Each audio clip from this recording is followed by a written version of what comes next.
worst part about growing up for me was the kidney issues that I had as a teenager. I was in and out of the hospital at least once a year, and more often than not, I was always there for multiple days depending on the procedure. One stay that I don't think I could ever forget though was when I was 17 years old.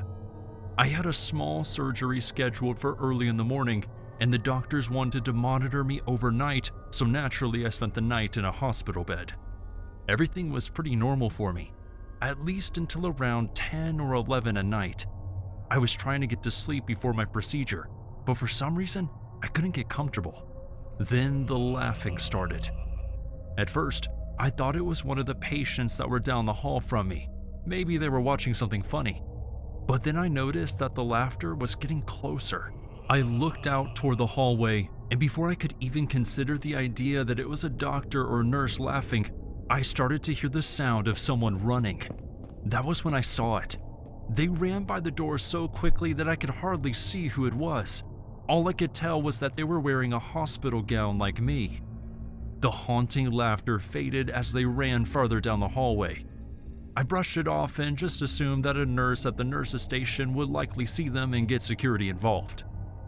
I was surprised though when I heard that high-pitched and almost sinister laughing coming from down the hall again. It was coming from the opposite direction this time, as if they had turned around and were not running back the way they came.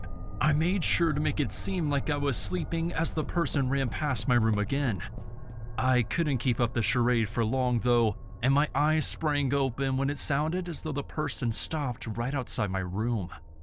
I looked at the door and could see that they were still in the hallway, but they definitely didn't make it far. The laughter was louder than it had been up until that point. I grabbed the remote and pushed the button to call for a nurse, but got concerned when they didn't show up as fast as usual. Thankfully, after a tense minute of waiting and wondering if the person was going to move or not, I heard one of the nurses yell from the hall, "Hey!" They called out as they noticed the laughing man.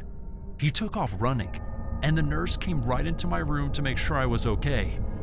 I explained what happened, and they apologized and said that the patient that I saw was actually an addict who had gotten into an accident and was experiencing forms of psychosis due to his withdrawal. She assured me that security was notified and that they would apprehend him and get him back to his room as soon as possible. I tried to settle down over the course of the next couple of hours, but I wasn't able to get any sleep until about 3 hours before my surgery was scheduled. Still, I would take anything that I could get at that point and eventually managed to drift off. I was probably only asleep for about an hour though before I was woken up by another strange noise. This time, it wasn't laughter though.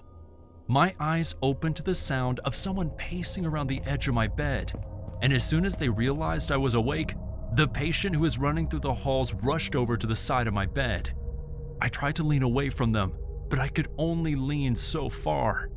The man's eyes were wide, and I could tell by the look on his face that he wasn't fully aware of what he was doing. "You told!" he yelled at the top of his lungs. I was frozen. I couldn't move at all, so I was scared. He continued to yell over and over again, saying that I told, and each time he kept putting his face closer and closer to mine. Finally, I managed to let out a cry for help. I hoped that a nurse, doctor, or even a member of security would hear me. The man was taken aback by my screams, and my eyes couldn't help but notice that he had curled his hands into tight fists as if he was getting ready to attack me.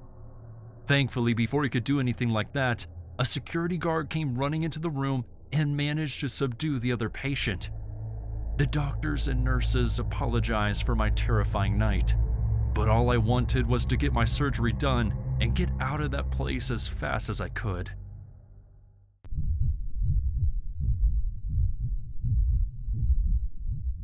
I had been a doctor for 4 years, and up until the night I had to lock myself in a room with another patient, the scariest thing I ever had to deal with were the creeps that I would have to treat. But as a woman in medicine, sometimes you have to get past the nasty comments and just do your job to heal the patient. That night though, there wasn't much healing going on in the hospital. It was more terror than anything else. It was the middle of the night, and I had just started doing my rounds and checking on my patients. Most of them were typically asleep by that point, but it never hurt to just lean into the room and make sure that everything was all right with them. I made it down the hallway and around the corner after checking a few rooms when all of a sudden I heard something that made me drop to the floor for a second. The sound of gunshots rang out through the hospital, and it sounded like they were close. I could feel my heart racing as my coworkers and the patients all started to scream. The entire hospital went into a panic and had no idea what to do. We had done lockdowns in the past, but we never had to deal with an active shooter before. I looked around, and from the ground, I could see all of the doctors and nurses running and getting down behind any surface that they could find. I looked down the hallway and saw that most of the doors to the patients' rooms were still open. I couldn't bear the thought of them not being safe, so I took in a few deep breaths before mustering the courage to get up from my feet. My ears seemed like they were starting to ring from the mixture of screaming and gunshots around me, and with every step I took, I wanted to fall back down to the ground and just hide myself. I couldn't though. I knew I had to do something, so I kept pushing forward, and with each door that I passed, I made sure to slam it closed. The doors were built so that they were locked from the inside and could only be opened from the outside with a key for security purposes, so I knew that I could keep the patients safe if I could keep their doors locked. I managed to make it all the way down the hall and closed all of the doors before I turned around and saw the gunman. I was horrified when I noticed that the hallways were practically empty with everyone hiding, and it was basically just me and the shooter in the hall. I don't think he noticed me right away though, and I ran right into the room that was next to me before closing the door as gently as I could. I hoped that the man didn't see me as I turned and saw a young girl in that room with me. She was in her bed with tears in her eyes, so I rushed over to her bedside and reassured her that everything was going to be okay. The gunshots continued as the man made his way down the hallway, and with each one came countless screams from around the hospital. I decided that the safest thing for us to do was to get the girl out of the hospital bed and over to the small closet that sat in the corner of the room. If I could hide her away, I figured that even if the gunman came into the room, he wouldn't find anyone other than me. I sat her in the closet and told her that it was all going to be fine, and then I wheeled the hospital bed so that it was blocking the door to the room. I cringed with each gunshot that rang through the halls, and with each one, it sounded like they were getting closer. It felt like an eternity passed before there was finally silence in the hallway. I didn't know what was going on by that point and was worried that the man was still in the halls with his gun. I thought that maybe he was just reloading, but then I heard the sound of multiple sets of heavy footprints and was relieved when I realized that the police were finally on the scene. Once the police got there, the man ended up surrendering himself to them, but protocol dictated that we stay in the room until the police came to the door and reassured us that it was all fine.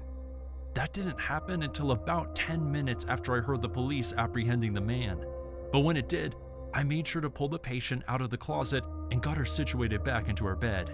I gave the officers my statement, and when they explained exactly what happened, I realized just how close I almost was to losing my life and many others. The officers explained to me that the shooter started near the entrance to the wing, which means that if I hadn't started my rounds on time, I would have been the first person that he saw when he started shooting. Who knows what would have happened if I wasn't able to lock those doors for those patients in time.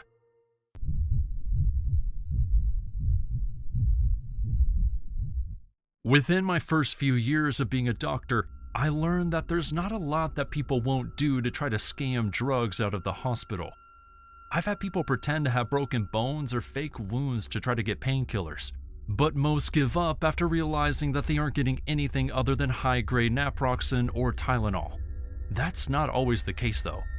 I'll never forget the night that a man who looked like he was around my age came in claiming that he was having back pain. Now I believed him that the pain was real and was fully ready to admit him and get him some pain relievers. But I noticed a grimace appear on his face when I told him that I would give him an anti-inflammatory to hold him over until we ran some tests. He asked me if I was joking, and when I assured him that I wasn't, he started to raise his voice. He called me names and eventually even stood from the bed and walked over to me as if he was about to hit me. I tried to calm him down and explain that once we figured out what was wrong with him, we could give him anything that he needed.